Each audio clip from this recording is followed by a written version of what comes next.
દાહોદ લોકસભા ચૂંટણીના મતોની ગણતરી અહીંયા દાહોદ એન્જિનિયરિંગ કોલેજ ખાતે યોજવામાં આવી હતી, જેમાં દાહોદ ભાજપના જસવંતસિંહ ભાભોર મોટી લીડથી વિજય બન્યા હતા. તો જોઈશું આ રિપોર્ટમાં. નમસ્કાર, સ્વાગત છે આપનું DTV ન્યૂઝમાં. દાહોદ લોકસભા બેઠક ઉપર ભાજપના જસવંતસિંહ ભાભોરનો સતત ત્રીજી વખત 3,33,000 મતોથી જંગી સરસાઈથી વિજય થતાં દાહોદ જિલ્લા ભાજપમાં ઉત્સાહ જોવા મળી રહ્યો છે.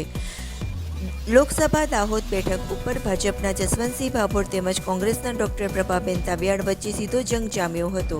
જસવંતસિંહ ભાભોર ગત બે ટર્મમાં સાંસદ તરીકે ચૂંટાઈ આવ્યા હતા અને કેન્દ્રીય મંત્રી પણ રહી ચૂક્યા છે, તો સામે ડોક્ટર પ્રભાબેન તાવિયાડ પણ સાંસદ તરીકે રહી ચૂક્યા છે. દાહોદ બેઠકમાં બંને જાણીતા ચહેરા છે, ત્યારે બંને પક્ષ તેમજ અન્ય પક્ષના અને અપક્ષના એમ કુલ 10 ઉમેદવારો મેદાનમાં હતા. તેમાંથી ભાજપ અને કોંગ્રેસ વચ્ચે સીધી ટક્કર જામી હતી.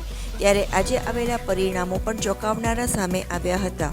લોકસભા બેઠક પર ઇન્ડિયા એલાયન્સને જનતાએ નકારી દીધું, શું કહેશો આપ? હવે અહીંયા ઇન્ડિયા એલાયન્સને જે અમે પ્રચાર કર્યો, હું બારિયા નરેશ પુના બોલું છું. આ દાહોદ જિલ્લામાં ખૂબ મહેનત કરી છે, અમે લોકોને સાથે પ્રચાર કર્યો છે, પણ આ ભાજપની તાનાશાહી સરકાર જે રૂપિયાવાળી પાર્ટી છે, તેઓએ અમારા આદિવાસી, ઓબીસી, એસસી એ લોકોને 100 રૂપિયાવાળી સાડી અને દારૂ કોટરીઓ આપીને ખરીદવામાં આવ્યા છે.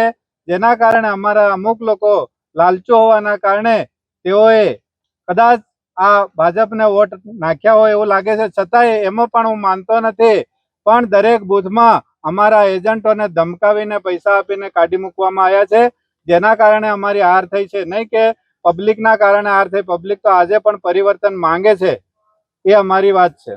આ મામલે કોઈ જગ્યાએ ફરિયાદ કરી હતી તમે? હા, આ મામલે શરૂઆતમાં અમે જે ચૂંટણી પંચ છે તેને રજૂઆત કરી હતી કે અમારા બૂથોની જે અરજીઓ આપી હતી, મેં લીમખેડા વિધાનસભા 131 છે, એમાં લગભગ 48 બૂથની યાદી આપી હતી અને તેમાં મેં બંદોબસ્ત માંગ્યો હતો, કેમેરા પણ માંગ્યા હતા, પણ ચૂંટણી પંચે અમને આપ્યું નથી. જેના કારણે અમારા લીમખેડામાં એની 77,000ની લીડ થઈ છે. બાકી તો જો કાયદેસર ચૂંટણી પંચ અમને પારદર્શકતા રીતે જો બંદોબસ્ત પણ આપતી અને કેમેરા પણ આપવામાં આવતા તો અમારી હાર આજે ના હોત. એ હું ચૂંટણી પંચને પણ કહેવા માંગુ છું કે ખરેખર જો પારદર્શકતા લાવવા માંગતી હોય તો અમારી જે વિરોધ પક્ષનો જે કામ છે, જે અમારી અરજી છે, એને પણ ધ્યાને લેવી જરૂર છે. પણ મને ક્યાંક પ્રશાસન પર પણ ખોટ લાગે છે, જેથી આ હાર આવી છે. 543 બેઠકો ઉપર આજે દેશમાં ચૂંટણીનું પરિણામ આવી ચૂક્યું છે. કોઈ પણ રાજકીય પાર્ટીને સ્પષ્ટ બહુમત નથી મળ્યું, શું કહેશો? હા, એનું કારણ છે કે આ ભાજપની તાનાશાહ સરકાર, અમારા કેજરીવાલ દિલ્હી છે તેમને જેલમાં નાખવામાં આવ્યા છે. એવી જ રીતે અમારા ઝારખંડના મુખ્યમંત્રીને પણ જેલમાં નાખવામાં આવ્યા હતા, ચૈતરભાઈને પણ, જેના કારણે આજે પ્રજામાં રોષ છે. પણ છતાંય આ ભાજપની તાનાશાહી સરકારે કંપનીઓના પૈસાના જોરે લોકોને દબાવીને વોટ કાઢ્યા છે. બાકી તો આટલી સીટો એમને પણ ના મળતી, હજી પણ નીચે ગ્રોથ જતો, પણ કંઈક કારણોસર આવી ગયા છે.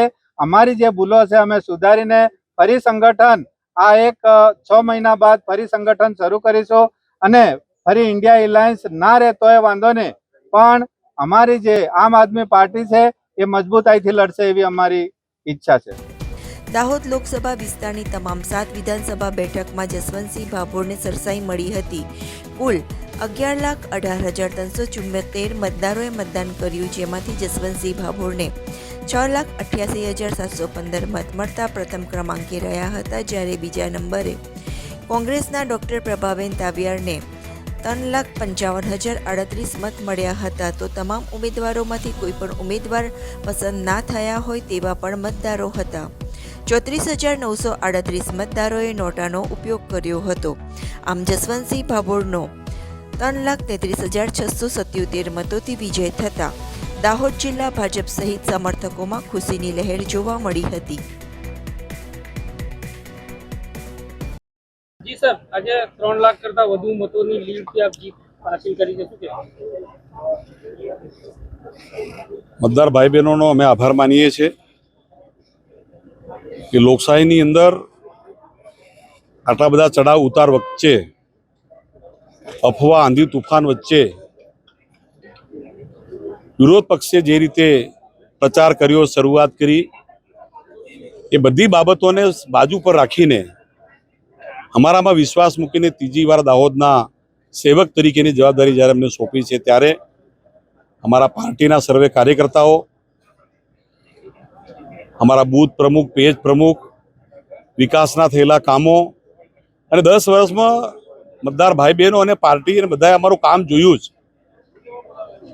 અને એના કારણે લોકોએ ફરીથી વિશ્વાસ મૂકીને ત્રીજી વાર ખૂબ જંગી લીડ સાથે ચૂંટણી જ્યારે મોકલ્યા છે, ત્યારે આપના મારફત મારે અમારા મતદાર ભાઈ બહેનોને કહેવું છે કે આગામી સમયની અંદર ગ્રામ્ય કક્ષાના નાના મોટા જે પ્રશ્નો છે એ રાજ્ય સરકારના હોય, કેન્દ્ર સરકારના હોય, એ તમામ પ્રશ્નોને પૂર્ણ કરવા માટે પૂરી તાકાતથી ખંતપૂર્વક કામ કરશું એવું આપના મારફતે અમારા મતદાર ભાઈ બહેનો અમારે કહેવું છે.